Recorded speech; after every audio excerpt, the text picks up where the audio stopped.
What do you think of the houses?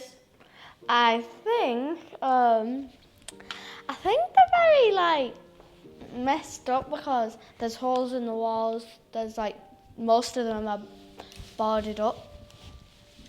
What do you think of the people? Some can be nice, but some of them just want to be left alone sometimes.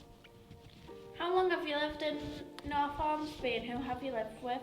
I don't know how long I've been living here, but I think I've lived here for more than 2 years, and I think the people who live with me are nice, and I live with my mum, my dad and my siblings.